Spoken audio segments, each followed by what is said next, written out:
ನಿಮ್ಮ ಡಾಕ್ಟರ್ ನೇರ ಪ್ರಸಾರ ಕಾರ್ಯಕ್ರಮಕ್ಕೆ ಸ್ವಾಗತ. ನಾನು ಶಕುಂತಲಾ. ಒತ್ತಡದ ಜೀವನ, ಬದಲಾಗ್ತಾ ಇರುವಂತಹ ಜೀವನ ಶೈಲಿ, ಜನರಿಗೆ ನೂರಾರು ಆರೋಗ್ಯ ಸಮಸ್ಯೆ, ಯಾವ ಸಮಸ್ಯೆಗೆ ಯಾವ ಚಿಕಿತ್ಸೆ ಎನ್ನುವುದೇ ದೊಡ್ಡ ಚಿಂತೆ. ಇಂತಹ ಸಮಸ್ಯೆ ಇರೋರಿಗೆ ಒಂದೇ ವೇದಿಕೆಯಲ್ಲಿ ಸಿಗುತ್ತೆ ಉತ್ತರ. ಇದೇ ಜೀವನ ವಿಶೇಷ ಕಾರ್ಯಕ್ರಮ ನಿಮ್ಮ ಡಾಕ್ಟರ್.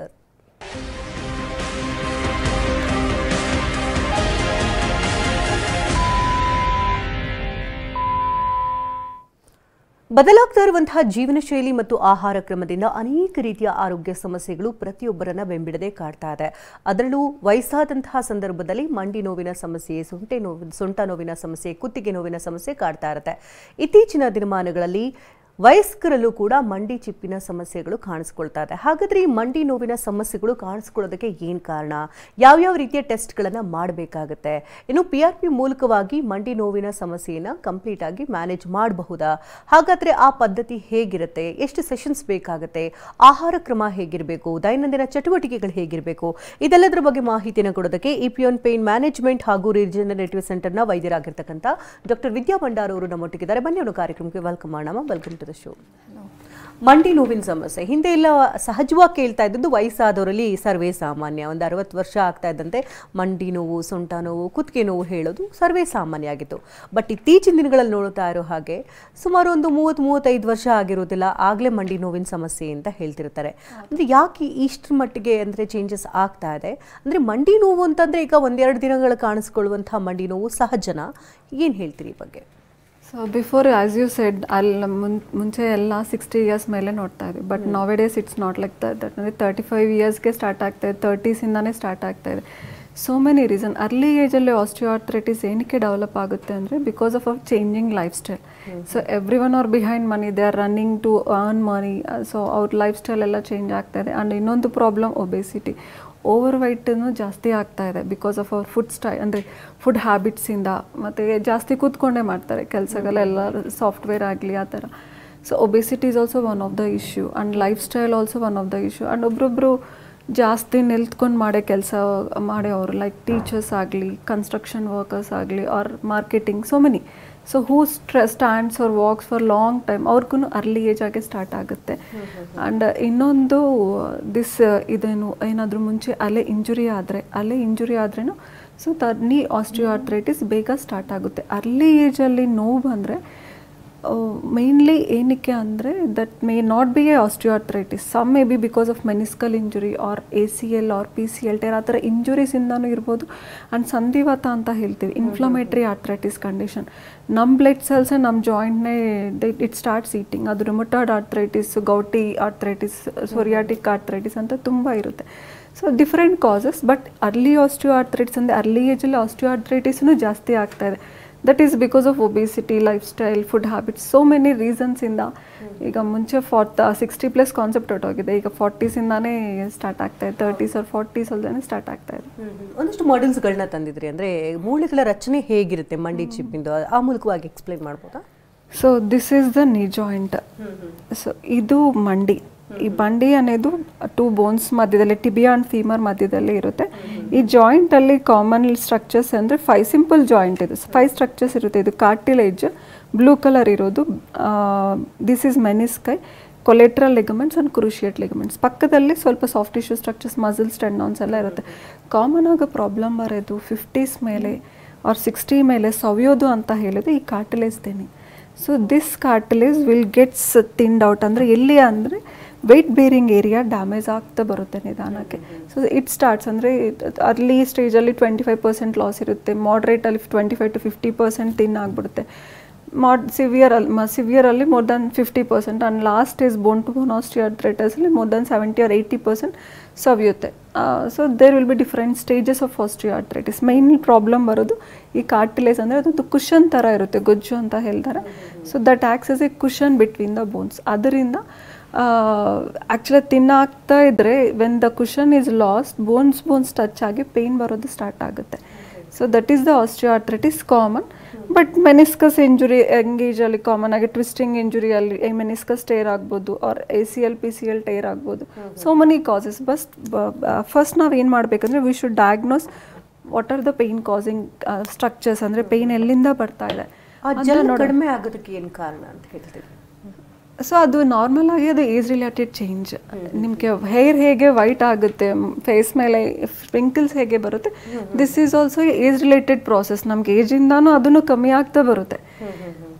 ಸೊ ಬಟ್ ಏನಂದರೆ ನಮಗೆ ಹೇರ್ ಫೇಸಲ್ಲಿ ಚೇಂಜಸ್ ನೋವೇನೋ ಗೊತ್ತಾಗಲ್ಲ, that will not affect our lifestyle. But ಮಂಡಿ ನೋ ಇಟ್ ಸ್ಟಾರ್ಟ್ಸ್ ಪೈನಿಂಗ್, ಅದು ನಮ್ಮ ಲೈಫ್ ಸ್ಟೈಲೇ ಚೇಂಜ್ ಆಗುತ್ತೆ, ನಡೆಯೋಕ್ಕೆ ಕಷ್ಟ ಆಗುತ್ತೆ.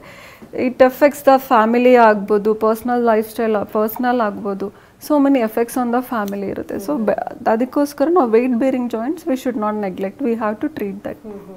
ಅಂದರೆ ಈಗ ಮೂಳೆಗಳ ಸಾಂದ್ರತೆ ಕಡಿಮೆ ಆಗೋದಕ್ಕೆ, ಮೂಳೆ ಪೊಳ್ಳಾಗೋದಕ್ಕೆ ನಮ್ಮ ಜೀವನ ಶೈಲಿನೇ ಮುಖ್ಯ ಕಾರಣನ, ಅಥವಾ ಏನಾದರೂ ಹೆರಿಡಿಟಿಯಿಂದ ಬಂದಿರೋದು, ಅಥವಾ ಆಹಾರ ಕ್ರಮದಿಂದ ಈ ರೀತಿ ಎಫೆಕ್ಟ್ ಆಗುತ್ತೆ, ಅಥವಾ ಹೇಗೆ ಏನು ಯಾವ ರೀತಿ? ಸೊ ನಾಟ್ ಓನ್ಲಿ ಒನ್, ಅಂದರೆ ಇದರಿಂದ ಬರುತ್ತೆ ಅಂತ ಹೇಳೋಕ್ಕಾಗಲ್ಲ. There are so many factors. One genetics, ನೀವು ಹೇಳಿದಂಗೆ ತಂದೆ ತಾಯಿಗೆ ಏನಾದರೂ ಇದ್ರೆ ಬೇಗ ಬಂದ್ಬಿಡುತ್ತೆ. ಆ್ಯಂಡ್ ಒಬೇಸಿಟಿ, ನಾವು obese is one of the major cause. So ಜಾಸ್ತಿ ವೆಯ್ಟ್ ಇದ್ರೆ ಏನಾಗುತ್ತೆ, ಮಂಡಿ ಮೇಲೆ ಸ್ಟ್ರೆಸ್ ಜಾಸ್ತಿ ಆಗಿಬಿಡುತ್ತೆ. So obese also one of the cause. 1 kilo ಜಾಸ್ತಿ ಇದ್ರೂ 5 times ಸ್ಟ್ರೆಸ್ ಜಾಸ್ತಿ ಆಗುತ್ತೆ ಮಂಡಿಗೆ. ನಿಮ್ಮ ಹೈಟಿಗೆ ಎಷ್ಟೇ ಇರಬೇಕು ಅಷ್ಟೇ ಇರಬೇಕು. 1 kilo is also 5 times stress ಜಾಸ್ತಿ ಆಗಿಬಿಡುತ್ತೆ. ಆ್ಯಂಡ್ ಇನ್ನೊಂದು ನಾವು ಮಾಡೋ ಕೆಲಸದಿಂದ, ಅಂದರೆ ಟೀಚರ್ಸ್ ತಗೊಳ್ಳಿ, ಅವರು they will be standing from morning to night. And ladies ಆದರೆ ಮನೆಯಲ್ಲಿ ವರ್ಕ್ ಮಾಡಬೇಕು, ಮತ್ತೆ ಅಲ್ಲಿ ಹೋಗ್ಬಿಟ್ಟು ವರ್ಕ್ ಮಾಡಬೇಕು. ಸೊ ಈ ಥರ ಜಾಸ್ತಿ ಸ್ಟ್ಯಾಂಡಿಂಗಲ್ಲಿ ವರ್ಕ್ ಮಾಡೋವ್ರಿಗೆ, ರೋಮಿಂಗ್ ಆರ್ ವಾಕಿಂಗಲ್ಲಿ ವರ್ಕ್ ಮಾಡೋರಿಗೆ ಬೇಗ ಸವಿಯೋದು ಸ್ಟಾರ್ಟ್ ಆಗುತ್ತೆ. ಆ್ಯಂಡ್ ಫುಡ್ ಹ್ಯಾಬಿಟ್ಸಿಂದ ಮುಂಚೆ ಥರ ಈಗ the food is not so pure ಹೇಳಬೇಕಂದ್ರೆ, ಇಟ್ಸ್ ಆಲ್ ಅಡಲ್ಟ್ರೇಟೆಡ್. ಸೊ ಅದರಿಂದ ನಾನು ಹೆಲ್ದಿ ಫುಡ್ ಇಲ್ಲ.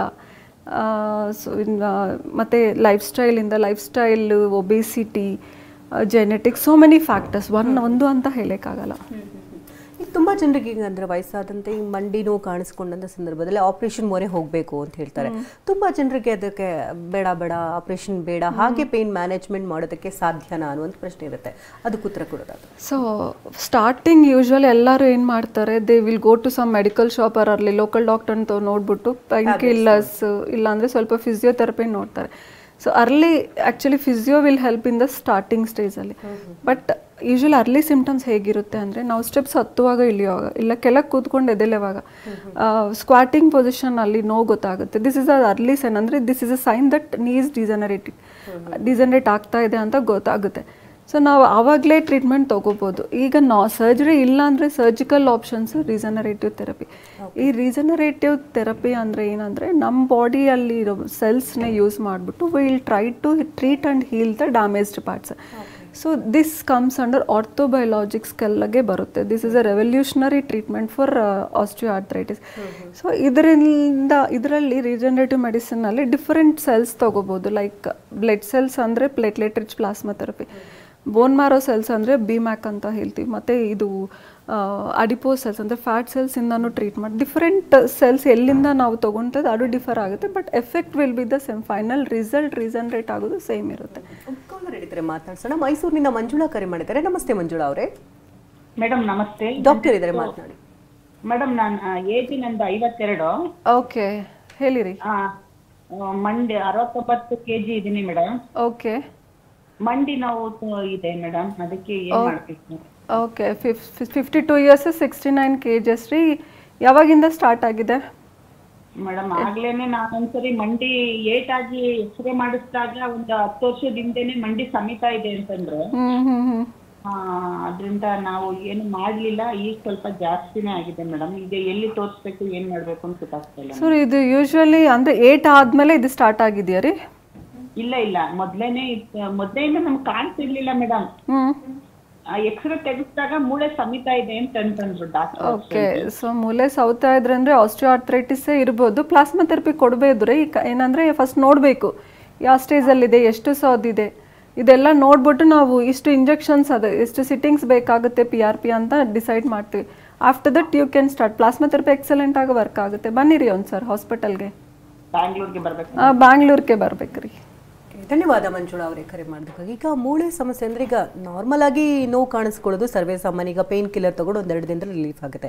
ತುಂಬ ಜನರಿಗೆ ಈಗ ರಿಪೀಟೆಡ್ ಆಗಿ ಬರ್ತಾ ಇರುತ್ತೆ. ಅಂದರೆ ಎಷ್ಟು ದಿನಗಳ ಕಾಲ ನಾವು ನೋವನ್ನ ಬೇರ್ ಮಾಡ್ಬೋದು? ಜೊತೆಗೆ ಡಾಕ್ಟರನ್ನ ಯಾವಾಗ ಭೇಟಿ ಮಾಡಬೇಕಾಗುತ್ತೆ? ಏನಾದರೂ ಟೆಸ್ಟ್ಗಳನ್ನ ಮಾಡಿ ಕನ್ಫರ್ಮ್ ಮಾಡ್ಕೊಳ್ಬೋದಾ? So this is a very good question. Actually early acute and chronic ಅಂತ ಇರುತ್ತೆ. ಅಕ್ಯೂಟ್ ಪೇಯ್ನ್ ಅಂದರೆ ಸಮ್ ಟ್ವಿಸ್ಟಿಂಗ್ ಇಂಜುರಿ ಆ ಥರ ಏನಾದರೂ ಇದ್ದರೆ ಆರ್ ಅರ್ಲಿ ಎನಿಥಿಂಗ್ ಏನಾದರೂ ಇದ್ದರೆ acute pain will settle usually in 2 to 4 weeks. So ಇದು 2 to 4 weeksiಂದ ಜಾಸ್ತಿ ಇದ್ರೆ ಅಂದರೆ ಕ್ರಾನಿಕ್ ಪೇನ್ಸ್ ಅಂದರೆ ದೀರ್ಘಕಾಲದ ನೋವುಗಳು 3 monthsಗಿಂತ ಜಾಸ್ತಿ ಇದ್ದರೆ then we have to consult. We should not neglect. ಅಂದರೆ ನಮ್ಮ ಬಾಡಿ ಒಂದು ಸೈನ್ ಕೊಡ್ತಾ ಇದೆ ಸಮಥಿಂಗ್ ಈಸ್ ಹ್ಯಾಪನಿಂಗ್ ಇನ್ಸೈಡ್, ನೋಡ್ಕೊಳ್ಳಿ ಅಂತ. ಆವಾಗ ನಾವು ಸ್ಪೆಷಲಿಸ್ಟ್ ಮೀಟ್ ಮಾಡಬೇಕು, like the pain physician or orthopaedist ಒಂದ್ಸರಿ ಕನ್ಸಲ್ಟ್ ಮಾಡಬೇಕು. ಆವಾಗ what usually everyone will do ultrasound, X-ray ಅಲ್ಲಿ ಗ್ಯಾಪ್ ನೋಡ್ತಾರೆ, ಏನೂ ಇಲ್ಲ ಅಂದರೆ ಫಿಸಿಯೋಥೆರಪಿ ಅಂತ ಹೇಳ್ತಾರೆ. But what we do is we do an ಅಲ್ಟ್ರಾಸೌಂಡಲ್ಲಿ ಎಲ್ಲ ಸಾಫ್ಟ್ ಟಿಶ್ಯೂ ಸ್ಟ್ರಕ್ಚರ್ಸಿಂದನೇ ನೋಡ್ಕೊತೀವಿ. I save an example. One young girl ನನ್ನ ಹತ್ರ ಬಂದಿದ್ರು. She is only 28. She is having 2 kids. ಅವ್ರಿಗೆ ಒಂದು 4-5 yearsಯಿಂದ ಶಿ ಸಫರಿಂಗ್ ವಿತ್ ನೀ ಪೇನ್, ನಾಟ್ ನೀ ಎಕ್ಸಾಕ್ಟ್ಲಿ, ಸ್ವಲ್ಪ ಮೇಲೆ. ಎಲ್ಲ ಕಡೆ ನೋಡಿದ್ರು, ಎಲ್ಲ ನಾರ್ಮಲ್ ಇದೆ, ಎಕ್ಸ್ರೇ ಮಾಡಿದ್ರು, ಏನೂ ಇಲ್ಲ ಅಂತ. MRIನೂ ಮಾಡಿಸಿದ್ರು. MRI ಏನಂದರೆ they covered only this part, ಸ್ವಲ್ಪ ಅವ್ರಿಗೆ ಮೇಲೆ ಇದೆ, ಅದು ಕವರ್ ಆಗಲಿಲ್ಲ. ಶಿ ಕೇಮ್ ಟು ಮೀ, ನನಗೆ ಎಲ್ಲ ಕಡೆ ತೋರಿಸಿದ್ದೀನಿ, ನನಗೆ ನೋವು ಕಮ್ಮಿನೇ ಆಗಲಿಲ್ಲ ಅಂತ. Then I did one ultrasound and when she pointed out the pain ಅಲ್ಲಿ she is having a small tumor. ಅದು ಮಿಸ್ ಆಗಿದೆ. ಸೊ ದ ಇಂಪಾರ್ಟೆನ್ಸ್ ಅಂದರೆ it's not like completely a meniscus ಇಂಜುರಿನೋ ಇಲ್ಲ ಕಾರ್ಟಿಲೇಜ್ ಇಂಜುರಿನೋ ಇಲ್ಲ ಲಿಗಮೆಂಟ್ ಇಂಜುರಿನೋ ಇರಲ್ಲ. ದ ಅದರ್ ಕಾಸಸ್ ಇರುತ್ತೆ. ಮಸಲಲ್ಲಿ tumour ಇರ್ಬೋದು, ಬರ್ಸೈಟಿಸ್ ಇರ್ಬೋದು, tendinopathy, so many causes. First we have to diagnose. ಅವ್ರಿಗೆ they removed and finally it's like early cancer type ಬರ್ತಾ ಇದೆ ಅಂತ. But luckily they removed and she is actually after that she is very happy now. So ultrasound first ನಾವು ಅದು ಮಾಡ್ತೀವಿ. First we diagnose what is it ಅಂತ ನೋಡಿಕೊಂಡು ಏನೇನು damage ಆಗಿದೆ, ಏನಕ್ಕೆ ನೋವು ಬರ್ತಾ ಇದೆ ನೋಡ್ಬಿಟ್ಟು ಫಸ್ಟ್ ಸಮ್ ಅರ್ಲಿ ಇದ್ದರೆ we give 1 or 2 sittings of PRP. ಸ್ವಲ್ಪ ಲೇಟ್ ಸ್ಟೇಜಸ್ ಇದ್ದರೆ 3-4 sittings ಇರುತ್ತೆ. ಫಾರ್ ಎವ್ರಿ ಒನ್ PRPನೂ ಬೇಕಾಗಿಲ್ಲ. ಸೊ ಅದರ್ ಅಂದರೆ bursitis inflammatory conditions first anti inflammatory drugs ಹಾಕಿ ನೋಡ್ತೀವಿ. ಆ್ಯಂಡ್ ಲೇಟ್ ಸ್ಟೇಜ್ ಇರೋ ಅವ್ರಿಗೆ ಸರ್ಜರಿ, ಒಂದೊಂದು ಕೇಸ್ಗೆ ಸರ್ಜರಿ ಮಾಡಲೇಬೇಕು. ಆ ಥರ ಡಿಫ್ರೆನ್ಷಿಯೇಟ್ ಅಂದರೆ ಯಾವುದು ಬೆಸ್ಟು ಪೇಷಂಟ್ಗೆ ಅದು ಡಿಸೈಡ್ ಮಾಡಿಬಿಟ್ಟು ಅವ್ರಿಗೆ ಎಕ್ಸ್ಪ್ಲೈನ್ ಮಾಡ್ತೀವಿ. ನೀವು ಹೇಳಿದ್ರೆ ಯಾರೇ ಒಬ್ಬ ಪೇಷಂಟ್ ಬಂದ್ರೂ ಕೂಡ ಡಯಾಗ್ನೋಸ್ ಮಾಡೋದು ತುಂಬ ಇಂಪಾರ್ಟೆಂಟ್ ಆಗುತ್ತೆ. ಯಾಕಂದರೆ ತುಂಬ ಜನರು ತುಂಬ ವರ್ಷಗಳಿಂದ ಕಾಲು ನೋವಿಂದ ಸಮಸ್ಯೆಯಿಂದ ಬಳಲ್ತಾ ಇರ್ತಾರೆ. ಸೊ ಅಂದರೆ ಹೇಗೆ ಅದನ್ನ ಡಯಾಗ್ನೋಸ್ ಮಾಡ್ತಾರೆ, ನಿಮ್ಮ ಟೀಮ್ ಹೇಗೆ ವರ್ಕ್ ಮಾಡುತ್ತೆ ಆ ನಿಟ್ಟಿನಲ್ಲಿ? So first if the patient comes to me, like for example knee ಪೈನೇ ತಗೊಳ್ಳಿ, ಕ್ಲಿನಿಕಲ್ ಎಕ್ಸಾಮಿನೇಷನ್ ಮಾಡ್ತೀವಿ. In clinical examination will come to one conclusion. So whether it's age related degeneration or meniscal tear or ಏನಾದರೂ ligament tear ಇದೆಯಾ, first instability ಇದೆಯಾ, ಆ ಥರ ಎಲ್ಲ ನೋಡ್ಕೊತೀವಿ. After that will do an ultrasound, high resolution musculoskeletal ultrasound ಅಂತ ಮಾಡ್ಕೊಂಡು we just ಅದರಲ್ಲಿ ಕನ್ಕ್ಲೂಡ್ ಮಾಡ್ತೀವಿ. ಸೊ ಇದರಿಂದ ಅವ್ರಿಗೆ ಬರ್ತಾ ಇದೆ ಇದು ನೋವು. So and then we decide what to do after that. So these are the basic procedures. First some we do some blood test, rheumatoid arthritis ಇರೋ ಅವ್ರಿಗೆ ಬ್ಲಡ್ ಟೆಸ್ಟ್, ಸೋರಿಯಾಟಿಕ್ ಅಂದರೆ depending on their condition after the scan we decide what to do. ಈಗ PRP ಇಷ್ಟು session ಬೇಕು ಅಂತ ಅದನ್ನು ಹೇಗೆ decide ಮಾಡ್ತಾರೆ? ಅಂದರೆ ಏಜ್ ಫ್ಯಾಕ್ಟರ್ ಮೇಲೆ ನೋಡ್ಕೊಳ್ತೀರಾ ಅಥವಾ ರೋಗ ಯಾವ ಮಟ್ಟದಲ್ಲಿದೆ ಅಂತ? ಸೊ ಇಲ್ಲಿ ಏಜ್ ಇಂಪಾರ್ಟೆಂಟ್ ಅಲ್ಲ, ಸ್ಟೇಜ್ ಇಂಪಾರ್ಟೆಂಟ್. ಸೊ 70-80 years ಅವ್ರಿಗೂ ಫಸ್ಟ್ ಸೆಕೆಂಡ್ ಸ್ಟೇಜಲ್ಲೇ ಇರ್ಬೋದು. 30-40 yearsಗೆ ಸ್ಟೇಜ್ 3 ಸ್ಟೇಜ್ 4 ಇರ್ಬೋದು. Stage is important. ಆ ಸ್ಟೇಜ್ ಮೇಲೆ ಡಿಸೈಡ್ ಮಾಡ್ತೀವಿ. And the type of tear ಅಂದರೆ ಈಗ ಮೆನಿಸ್ಕಲ್ ಟೇರ್ ಎಷ್ಟು ಗ್ಯಾಪ್ ಎಷ್ಟಿದೆ, in which grade is the tear, ಅದ್ರ ಮೇಲೆ ಡಿಪೆಂಡ್ ಆಗುತ್ತೆ. ಸೊ ಬೆಂಗಳೂರಿನಿಂದ ಭವಾನಿ ಕರೆ ಮಾಡಿದ್ದಾರೆ. ನಮಸ್ತೆ ಭವಾನಿ ಅವರೇ. ಭವಾನಿ, ಧ್ವನಿ ಕೇಳ್ತಾ ಇದೆಯಾ? ಡಾಕ್ಟರ್ ಇದ್ದಾರೆ, ಮಾತನಾಡಿ. ಹಲೋ, ಹೇಳಿ ಭವಾನಿ ಅವರೇ. ಡಾಕ್ಟರ್, ನಾನು ತುಂಬಾ ಹೊತ್ತು ನಿಂತ್ಕೊಂಡು ಕೆಲಸ ಮಾಡಿದ್ರೆ ಕಾಲು ಊತ ಬರುತ್ತೆ. ಓಕೆ, ನನಗೆ 56 years. ಕಾಲು ಊತ ಬರುತ್ತೆ ಅಷ್ಟೇ, ಮಂಡಿ ನೋವೇನಿಲ್ಲ? ಇಲ್ಲ. ಓಕೆ, ಸ್ವಲ್ಪ ಹೊತ್ತು ಕಾಲು ಎತ್ತು ಮೇಲೆ ಮಲಕೊಂಡ್ರೆ ಸರಿ ಹೋಗುತ್ತೆ. ಓಕೆ, ಹಾಂ. ಸೊ ಎಷ್ಟು ವೆಯ್ಟ್ ಎಷ್ಟಿದ್ರಿ ರೀ? 82. Okay, 56 years. ಓಕೆ ಸರ್, ಇದು ಡಿಪೆಂಡೆಂಟ್ ಎಡಿಮಾ ಅಂತ ಇರ್ಬೋದು ರೀ. ಏಜಿಂದ ಸ್ವಲ್ಪ ಊತ ಬರುತ್ತೆ ಅದು ಇರ್ಬೋದು, ಇಲ್ಲ ವ್ಯಾರಿಕೋಸ್ ವೀನ್ಸಿಂದನೂ ಇರ್ಬೋದು. ಡಿಫ್ರೆಂಟ್ ಕಾಸಸ್ ಇರುತ್ತೆ. ಅದು ಒಂದ್ಸರಿ ಫಿಸಿಷಿಯನ್ನಿಗೆ ಕನ್ಸಲ್ಟ್ ಮಾಡಿರಿ ಹತ್ರ ಇರೋ ಅವ್ರಿಗೆ. ಯೂಶ್ವಲಿ ಮಲ್ಕೊಂಡ್ರೆ ಅಂದರೆ ಕೂತ್ಕೊಂಡು ಸ್ವಲ್ಪ ರೆಸ್ಟ್ ಕೊಟ್ಟಿದ ಮೇಲೆ ಕಮ್ಮಿ ಆಗ್ತಾ ಇದ್ರೆ that will be age related dependent oedema, nothing to worry. But ಏನಾದರೂ ಒಂದ್ಸರಿ ಫಿಸಿಷಿಯನ್ ಕನ್ಸಲ್ಟ್ ಮಾಡಿ. ಧನ್ಯವಾದ ಭವಾನಿ ಅವರೇ ಕರೆ ಮಾಡೋದಕ್ಕಾಗಿ. ಈಗ PRP ಕೊಡಬೇಕಂದ್ರೆ ಅಂದರೆ ಹೇಗೆ ಆ ಪ್ರೊಸೀಜರ್ ಹೇಗೆ ನಡೆಯುತ್ತೆ ಅಂತ? ಸೊ ಪೇಷಂಟ್ ನಮ್ಮ ಹತ್ರ ಬಂದರೆ we do basic test. Platelets ಎಷ್ಟಿದೆ, ಬೇರೆ ಏನಾದರೂ CBC ಎಲ್ಲ ರೊಟೀನ್ ಬ್ಲಡ್ ಟೆಸ್ಟ್ ಎಲ್ಲ ಮಾಡ್ತೀವಿ. ಪ್ಲೇಟ್ಲೆಟ್ ಕೌಂಟ್ಸ್ ಮೇಲೆ ಆ್ಯಂಡ್ ಅವ್ರ ಸ್ಟೇಜ್ ಮೇಲೆ we decide how much to give, whether ಎಷ್ಟು ಕೊಡಬೇಕು ಅಂತ ಡಿಸೈಡ್ ಮಾಡ್ತೀವಿ PRP. Will take the patient blood process ಮಾಡ್ತೀವಿ ಅಂಡ್ ಸ್ಪೆಷಲೈಸ್ಡ್ ಎಕ್ವಿಪ್ಮೆಂಟ್ಸ್ ಎಲ್ಲ ಪ್ರಾಸೆಸ್ ಮಾಡಿಬಿಟ್ಟು we take the platelets for some growth factor concentrate ಅಂತ ತೆಗೆದ್ಬಿಟ್ಟು ಅಂಡರ್ ಇಮೇಜಿಂಗ್ ಗೈಡೆನ್ಸ್ ಅಲ್ಲಿ ಎಲ್ಲೆಲ್ಲಿ ಡ್ಯಾಮೇಜ್ ಆಗಿದೆಯೋ ಅಲ್ಲೇ ಕೊಡಬೇಕು. So we give there exactly where there is a damage under imaging guidance. ಈ ಥರ ಕೊಟ್ಟಿದ್ರೆ PRPಗೆ 2 ಎಫೆಕ್ಟ್ಸ್ ಇರುತ್ತೆ. One is anti inflammatory function, ಅಂದರೆ ಈ ಬ್ಯಾಡ್ ಎನ್ವಿರಾನ್ಮೆಂಟ್ ಟಾಕ್ಸಿನ್ಸ್ ಎಲ್ಲ ಡೆವಲಪ್ ಆಗುತ್ತೆ because of damaged cartilage or menisci. ಅದರಿಂದ ಟಾಕ್ಸಿಕ್ ಎನ್ವಿರಾನ್ಮೆಂಟ್ ಎಲ್ಲ this converts into good environment. ಅದರಿಂದ ಪೇಯ್ನ್ ಕಮ್ಮಿ ಆಗ್ಬಿಡುತ್ತೆ. ಆ್ಯಂಡ್ ಪ್ಲೇಟ್ಲೆಟ್ಸ್ಗೆ multiple proteins like growth factors ಇರುತ್ತೆ. These growth factors call healing proteins. So ಈ ಹೀಲಿಂಗ್ ಪ್ರೋಟೀನ್ಸಿಂದ ಎಲ್ಲಿ ಡ್ಯಾಮೇಜ್ ಆದರೂ ಅಲ್ಲಿ it start stimulating that tissue. Skin cut ಆದರೆ ಹೀಲ್ ಆಗಿಬಿಡುತ್ತೆ because of the platelets. Growth factors platelets ಅಲ್ಲೆಲ್ಲ ಗ್ರೋತ್ ಫ್ಯಾಕ್ಟರ್ಸಿಂದ ಸ್ಕಿನ್ ಟಿಶ್ಯೂ ಸ್ಟಿಮ್ಯುಲೇಟ್ ಆಗಿಬಿಟ್ಟು it starts healing and finally ಒಂದೆರಡು ವಾರದಲ್ಲಿ ಹೀಲ್ ಆಗಿಬಿಡುತ್ತೆ. ಅದೇ ಕಾನ್ಸೆಪ್ಟೇ ಇಲ್ಲಿ ಡ್ಯಾಮೇಜ್ ಆಗಿರೋ ಕಡೆ ಕೊಟ್ಟಿದ್ರೆ so it starts regenerating the damage tissue and repairs the damage tissue. So ಅದರಿಂದ ಹಾಗೆ ವರ್ಕ್ ಆಗುತ್ತೆ. ಇಟ್ಸ್ ವೆರಿ ಸಿಂಪಲ್ ಪ್ರೊಸೀಜರ್ ರೀ. ಅದು ಅವತ್ತು ಬಂದರೆ ಒಂದು 3-4 hours they have to stay there. Plasma ready ಆಗೋಕ್ಕೆ ಒಂದು 30-40 minutes ಆಗುತ್ತೆ. Procedure will be 10 to 15 minutes. After that physiotherapy ಇರುತ್ತೆ, ಆಫ್ಟರ್ ದಟ್ ನ್ಯೂಟ್ರಿಷನ್ ಇರುತ್ತೆ. 3 to 4 hours ಇದ್ರೆ they can go back to their work or they can go back home also. ಈಗ ತುಂಬ ಜನ ಈಗ PRP ತಗೊಳಕ್ಕೆ ಬಂದಾಗ ಅಂದರೆ ಪೇಯ್ನ್ ತುಂಬ ಇರುತ್ತೆ. 1 PRP ಅಥವಾ 2 PRP ಸೆಷನ್ ತೊಗೊಳ್ತಾರೆ. ಕಂಪ್ಲೀಟಾಗಿ ಪೇಯ್ನ್ ರಿಲೀಫ್ ಆಯಿತು, ನೆಕ್ಸ್ಟ್ PRP ಸೆಷನ್ಗೆ ಹಿಂದೆ ಮುಂದೆ ನೋಡ್ಕೊಂಡು ತುಂಬ ಜನ ಹಾಗೆ ಟೈಮ್ ವೇಸ್ಟ್ ಮಾಡಿಬಿಡ್ತಾರೆ. ಅಂದರೆ ಈ ಸೆಷನ್ಸ್ನ ಕಂಪ್ಲೀಟಾಗಿ ಒಂದು ಕೋರ್ಸ್ ಕಂಪ್ಲೀಟ್ ಮಾಡಲಿಲ್ಲ ಅಂತಂದರೆ ಮುಂದೆ ಏನಾದ್ರು ಸಮಸ್ಯೆಗಳಾಗೋ ಚಾನ್ಸಸ್ ಇರುತ್ತೆ? ಸಮಸ್ಯೆ ಏನೂ ಆಗಲ್ಲ, ಬಟ್ ಅವ್ರಿಗೆ ನೋವು ಮತ್ತೆ ಬರುತ್ತೆ. ಯೂಶಲಿ ಈಗ 3rd stage ಪೇಷಂಟ್ ನನ್ನ ಹತ್ರ ಬಂದರೆ example I will take the 3 or 4 sittings ಹೇಳ್ತೀನಿ. And every 15 days we treat. So every 15 days 3 to 4 sittings it will get regenerated. ಅದು ಕಂಪ್ಲೀಟ್ ಆಗಿ ರಿಕವರ್ ಆಗಿಬಿಡುತ್ತೆ. ಇಫ್ ದೇ ಲೀವ್ ಏನಾಗುತ್ತೆ ಅಂದರೆ it may stays for 1 year or 2 years. ತುಂಬ common ಆಗಿ ಈ patients ಹೇಳ್ತಾರೆ, ಮೇಡಮ್ ನಾನು ತೊಗೊಂಡಿದ್ದು ನನಗೆ 1 ವರ್ಷನೇ ವರ್ಕ್ ಆಗಿದೆ ಅಂತ. ಬಿಕಾಸ್ 3rd stage ಒಂದೇ ಸಿಟ್ಟಿಂಗ್ ಕೊಟ್ಟರೆ ಹಾಗೆ ಇರುತ್ತೆ. So we should actually treat completely. Along with that we should build the muscle strength.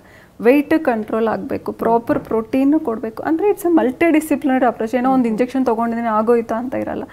So total ಅಂದರೆ for the patient to come out completely at least it take 3 to 4 months. Maximum effect ನೋಡೋದು PRPದು 5 months ಆಗುತ್ತೆ.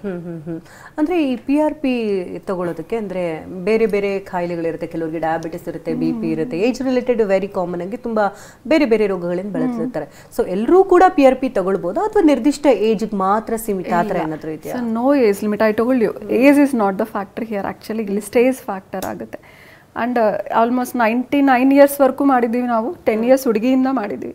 No age limit. And one beauty is no complications ಇಲ್ಲ. ಸೊ ಎಲ್ಲ ಈಗ sugar ಇದ್ದರೆ nothing to do with the platelets effect ಆಗಲ್ಲ. BP ಇದ್ರೆ ಆಗಲಿಲ್ಲ, ಹಾರ್ಟ್ ಪೇಷಂಟ್ ಆಗಲಿ, ಸ್ಟ್ರೋಕ್ ಆಗಲಿ, ಕಿಡ್ನಿ, ಲಿವರ್ ಏನಾದರೂ ಕಂಡೀಷನ್ಸ್ ಇದ್ರೇನು ಆರಾಮಾಗೆ ಮಾಡ್ಬೋದು. Safest procedure.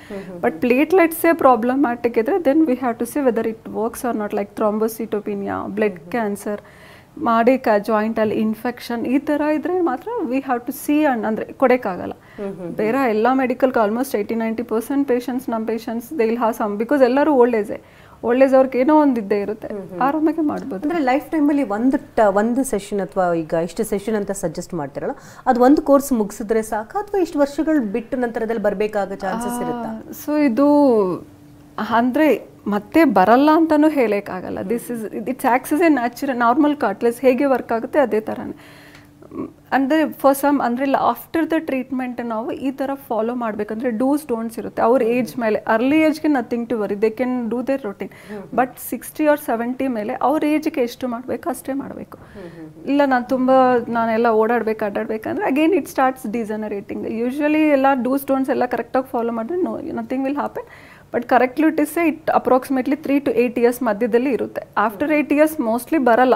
ನಾನು ಹೇಳಿ ಪ್ರಿಕಾಷನ್ಸ್ ಫಾಲೋ ಮಾಡಿದ್ರೆ ಬಂದರೆ PRP ಶಾರ್ಟ್ಸ್ ಮತ್ತು ಬೂಸ್ಟರ್ ಡೋಸಸ್ ಕೊಡ್ಬೋದು. And this can be repeated n number of times because no complications. ಅವ್ರ ಬ್ಲಡ್ಡಿಂದಾನೇ ತೊಗೊಂಡು ಮಾಡ್ತೀವಿ.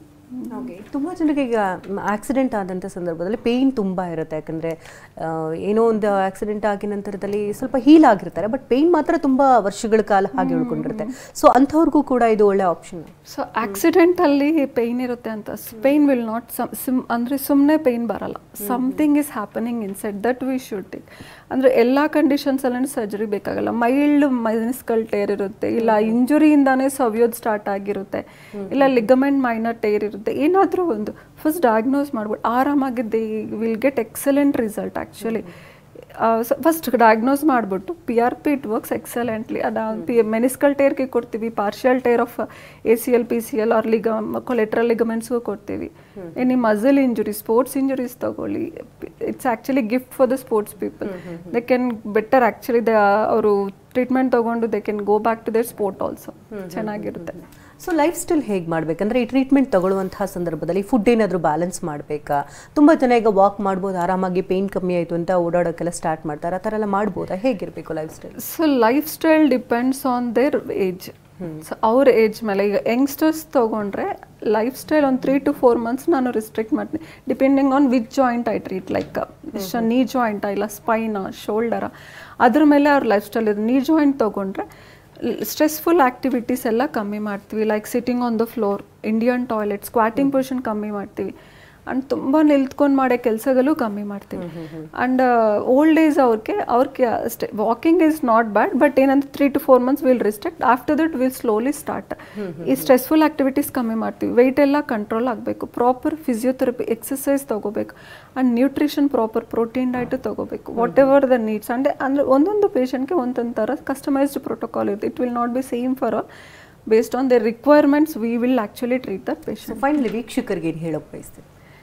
ಸೊ ವೀಕ್ಷಕರಿಗೆ ಒಂದು ಹೇಳ್ತೀನಿ, after 40s take care of their ನೀ ಹೆಲ್ತ್. ಸೊ ಒಂದು 5 ಫಾಲೋ ಮಾಡಬೇಕ್ರಿ.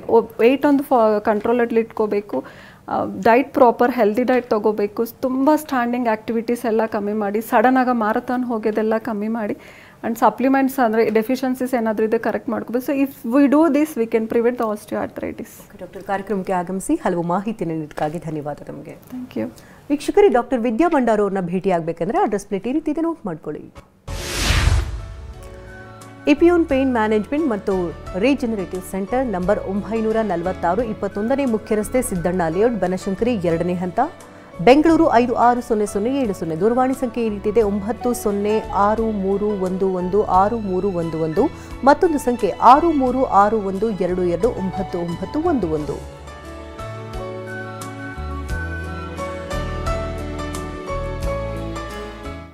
ಇದುವೇ ಹೊತ್ತಿನ ವಿಶೇಷ. ನಿರಂತರ ಸುದ್ದಿಗಾಗಿ ನೋಡ್ತಾರೆ TV9.